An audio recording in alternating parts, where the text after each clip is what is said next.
You're joining the Dr. Business Podcast with Dr. Hollen Meyer, where we talk business sprinkled with a bit of Jesus.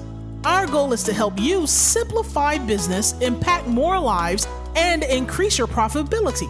Thanks for tuning in, and we're excited to help you navigate success in your doctor business. And now your host, Dr. Hollen Meyer.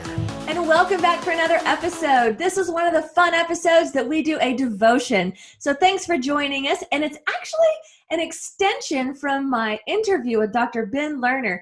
And we're going to talk about being a victim of circumstances or a victor of opportunity.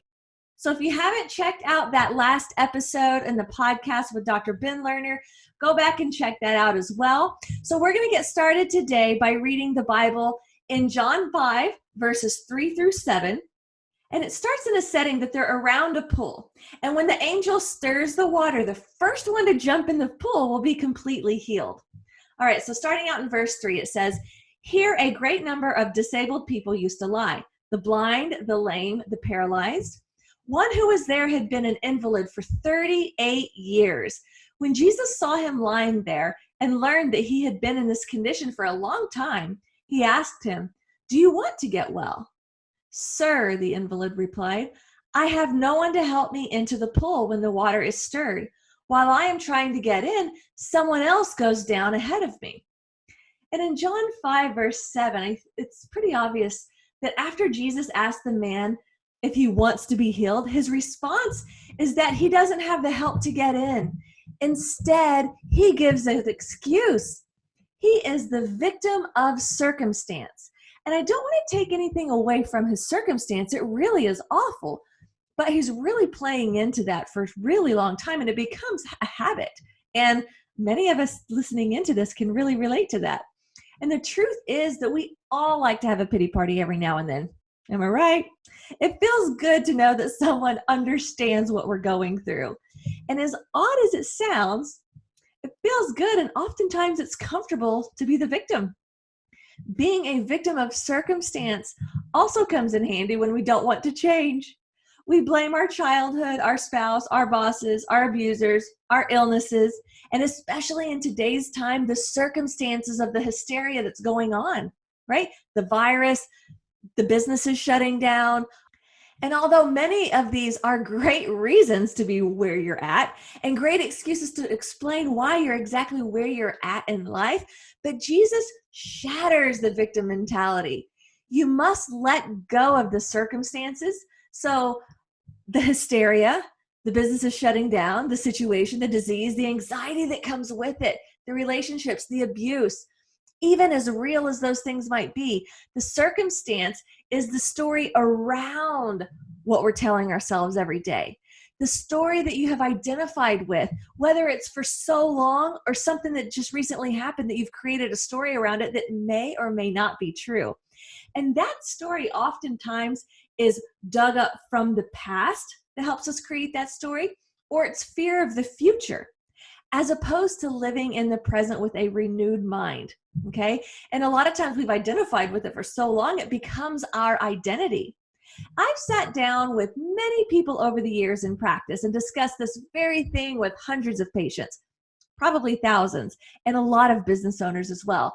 And this might sound silly, but many of those people do not know who they are without the story of their excuse, without their pain.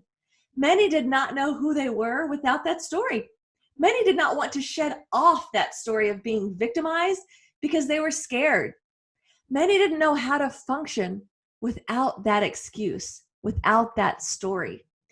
They were snuggled in so deep with that story and the attention that it brings, that excuse to stay where they're at and not become better and not become more. And unfortunately, during these times of uncertainty, it's very easy to get stuck in that. It's very easy to use this time as an excuse as to why your business didn't survive and why you didn't thrive. They're so scared that to actually rip off the circumstances might expose them too much. Maybe their business wasn't set up very well in the first place. To strip off that story would require that they do something else and adapt. It would require you guys to rewrite the story with endless possibilities. It seems obvious that we would choose that route. However, some of us don't know what to do next, so we reach back to the last chapter or forward to the chapter of fear, right? And so I want to challenge you to test your faith and trust that God has already won the battle for you. Don't reach back by the chains of the past.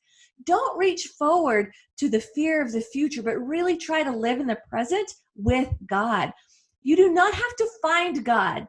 He's already with you. He's the victor of opportunity, and he has given that to us already. And now is your time for opportunity. So instead of being the victim of circumstance, choose to be the victor of opportunity. Write that down where you can see it every single day and all day long even. And you've heard the saying, instead of showing God how big your problem is, show your problem how big your God is. All right, and ask God for supernatural courage to shake off these excuses. Ask God for supernatural bravery to walk without the handicap of this story around the circumstances that we're living today. Ask God for supernatural self-forgiveness as you begin to turn the page and start a new chapter and adapt. Ask God for supernatural confidence in Jesus Christ that he will carry us to the next step and to the next breath and through the next chapter.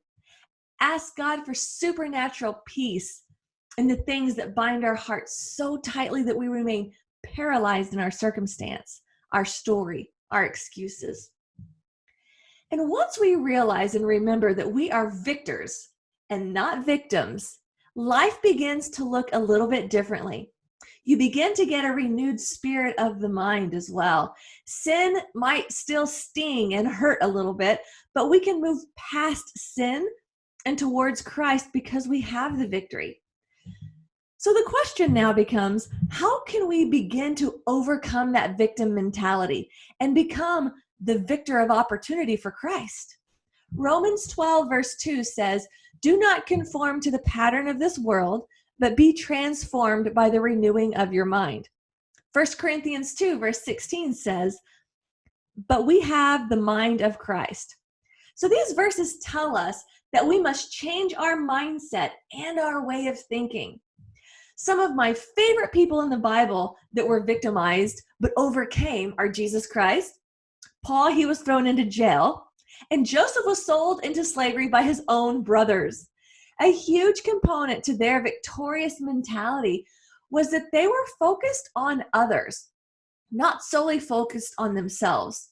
So I'm going to repeat that. A huge component to their victory mentality is instead of focusing on themselves and what's holding them back and all the negativity, they were actually focused on others. How can they help others? How can you help others? How can you become the leader in your community and your household so that we can help lead a movement of health, of victory, productivity, and goodness in the world? So ways to go from victim of circumstance to victor of opportunity. Number one, address the benefits of being the victim. Okay, sometimes we just have to look at our reality right square in the eye. So look yourself in the mirror and see what are the benefits of being the victim. A lot of times it's attention. Social media will tell us that. We get a lot of attention by being drama queens and drama kings. Validation. You don't have to take risks. And it also lightens your load of heavy responsibility. All right, moving past the victim mentality, the second thing is to actively pursue a change in your mindset. So we're going back to the renewing of the mind. This is probably the most critical step. Notice that I didn't say just hang in there. It will come over you like magic in the night while you're sleeping. The key words in this is to actively pursue. So how can we do this? In 1 Corinthians 15, verse 57, it says, "But thanks be to God who gives us the victory through our Lord Jesus Christ."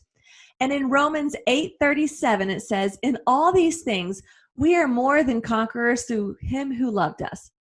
So how do we make that transition? The first thing is to read the Bible or start a specific devotional and definitely fill your mind with goodness and especially tune into these weekly devotionals as well. Subscribe to our YouTube channel and you'll be notified when we post another one. And this will allow you to fill your mind with goodness and the word every single week.